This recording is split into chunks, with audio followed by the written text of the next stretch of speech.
AEW Dynamite starts off with a triple threat match between no, a fatal four way actually between Ricochet, Orange Cassidy, Mike Bailey, and Mark Davis. Towards the end of the match, you end up getting Mark Davis getting pinned by Mike Bailey, but then Ricochet comes in as well, puts his feet on the ropes, and also pins Mark Davis. It was a bit confusion. The referee didn't see who pinned who, and then he had to get others' opinions on it, and they ended up declaring Ricochet and Mike Bailey as the winner. I don't understand this, and this is very confusing, mainly because Ricochet cheated to win, and they still declared him the winner. That doesn't make any sense at all. I don't because he got others' opinion. Because if he got the opinion of, let's just say, Tony Khan or whatever, and Tony Khan declared who the winner was, why would he give Ricochet? Why would he give Ricochet a win? That makes no sense. Everyone literally saw him put the foot on the rope. It's not like the referee just pinned it and just called it. No, the referee was confused, went outside the ring, asked for others' opinion on it, and then they declared the winner. Like, I don't understand why Ricochet is declared the winner here, and also I don't understand why they push Mike Bailey in this position either, because whoever, well, they're both losing at Dynasty. That's the problem I mainly have with this. It's like, I don't really understand the purpose of Mike Bailey, because you could say, well, this is pushing Mike Bailey. Let's just be honest. After this Dynasty, pay-per-view, let's be honest, he's going to be on Collision doing nothing. Let's just be honest here. And then Ricochet, I understand why you want Ricochet in the match to give it more credibility, but the way they went about it just makes no sense due to him putting his foot on the ropes, and then you had Justin Roberts announce the winner and not the referee declaring them. If the referee would have declared the winner, it would have made more sense, because you could just say the referee didn't see it. But they waited, so they clearly saw Ricochet cheat and still gave him the victory, which doesn't make much sense. But who cares anyway? We all know that both of them are losing at Dynasty, so who really cares anyway? After this, I'm going to go through this very quickly. Mercedes versus Billy for the TBS Championship. Mercedes won. I'm not going to go that in depth. Hey, they keep finding challengers for Mercedes for that TBS Championship. It's gonna be a very long time until she loses that championship. Most likely, she's probably gonna break Jade Cargill's record, because I don't see no other reasoning for why they're making her hold it for this long. So I'm assuming most likely she's gonna break Jade Cargill's record. She's gonna eventually break that. What is Jade Cargill's record? Like 500 something days. She's probably gonna break that, and then that's probably when we can start having the discussion of when she's gonna lose that title. But until then, yeah, she's not losing this title. After this, we end up getting a quick MGF segment. He basically ends up saying that he will soon be the next AEW champion.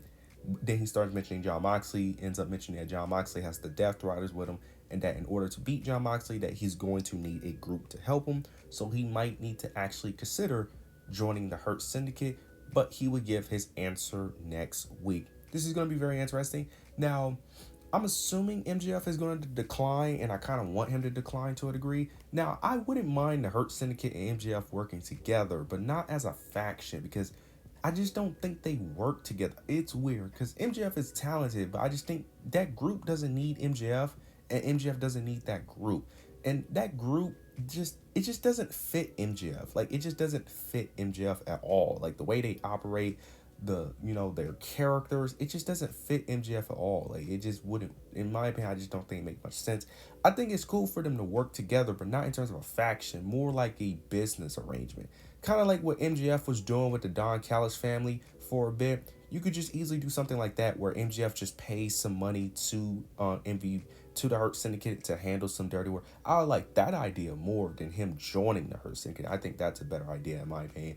But I'm assuming he's going to refuse the offer. Now it's just about what he's going to do what they're going to do afterwards. Are they going to attack him, or is MVP just going to let it go? So I'm curious to see how that plays out. After this, we end up getting Moxley versus Copeland for the AEW World Championship in a street fight. And this match was very mid. I was bored throughout this match. This match was very boring. To be fair, I expected this match to be boring, even with it being a street fight. I just don't think Moxley and Cope are just good in-ring competitors together. Well, I'm not the biggest fan of Moxley in the ring. I just don't see it. Copeland is good in the ring, but when you put them together, it just doesn't work, to be honest. But towards the end of the match, you get the Death Riders. They return. They interfere. Then you get FTR, they come out, make the save. Then you get Marina Shafir, she comes out. Then Willow Nightingale, she comes out, takes out Marina.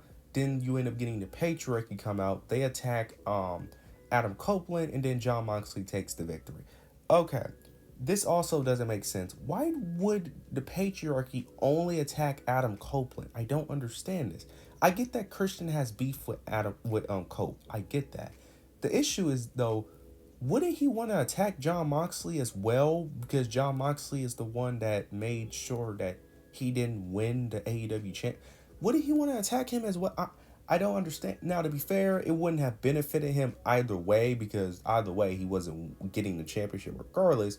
But I just find it weird that he only attacked Adam and not attacked John Moxley as well. But maybe I'm just tripping. But of course, John Moxley ends up retaining the AEW World Championship. So it's going to be Moxley versus Swerve at Dynasty, which I am praying that they end this story at Dynasty. I'm hoping that they end it at Dynasty. I have no hope at all, because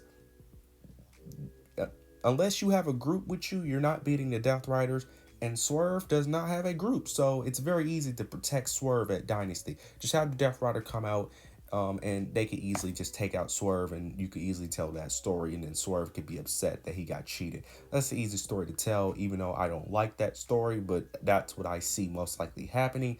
They're probably going to run this story until All In, which I don't understand why. I really don't, but it is what it is. Yeah, I don't really have much to say, because I'm just going to be saying what I've been saying, which is just end this story. The story sucks. It's very boring, but it is what it is. After this, oh wait, wait. I almost moved on to the next segment. We end up getting Dax Hardwood, because Adam Copeland wanted to get helped off the ground, and Dax refused to help Adam Copeland and leaves the ring.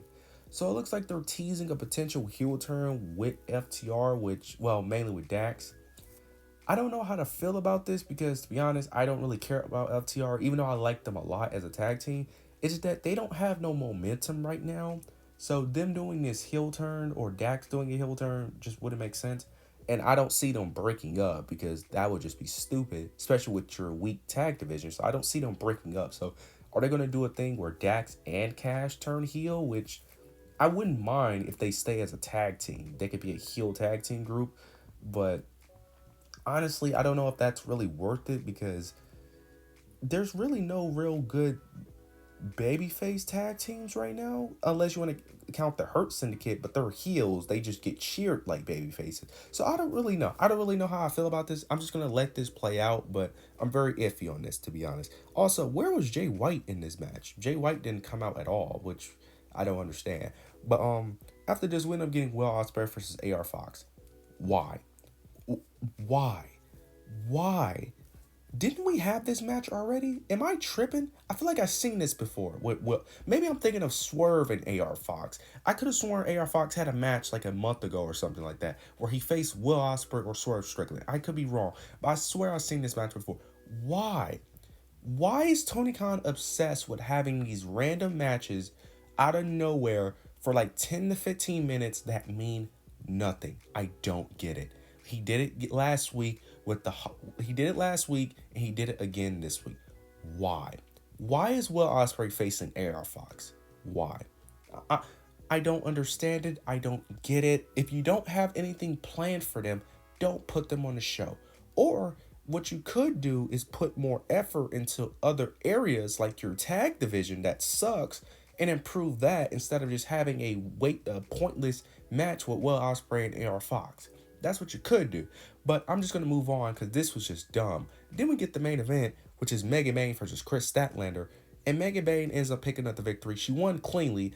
They end up having Penelope out there causing interference, but the interference really didn't play a factor into the match. Toni Storm, after the match, you end up getting Toni Storm and Megan Bayne brawling. This is due to during the match, because Megan Bayne ended up tossing Chris Statlander into Toni Storm, who was on commentary. They end up brawling. Security tries to break them apart, but they can't. Toni Storm stands tall, and Toni Storm basically ends up saying that they're going to fight at Dynasty. Okay. Why? I don't understand the logic. Again, it's similar to Mike Bailey. Why? Why are we having this match this soon already? Because I just don't understand it. Because if you have her lose, sure, you could use the argument of this makes her into a bigger star due to who she's facing. But it's all about what you do afterwards. And let's just be honest, Tony Khan has not given anybody that grace of what he's going to do with Mega Bane afterwards, especially after what he's done with Harley Cameron. So that's my main issue with this. Also, can Mega Bane please talk? Like, oh my gosh, can she please talk?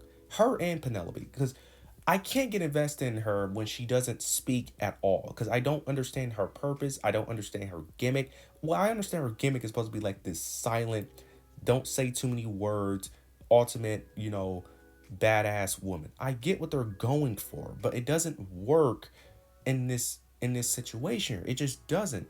And what we're gonna have this match, and Tony Storm is gonna beat her, and then what? Because after she loses this match, there's really nowhere for it to go because your women's division sucked. Like, there's no real feud that Mecca Bang can have that's going to really elevate her even more, unless you're going to have her face Mercedes, who she's going to lose to as well. I just don't understand. This show was absolutely terrible. This show was all over the place. This show sucked. Um, it's very unfortunate. Let's hope that next week is better, and then eventually Dynasty is a great pay per view, which their pay per views typically are. But these weekly shows, man, it's just have not been it. But you guys let me know your opinions down below. Make sure to like, comment, subscribe. But yeah, that's it.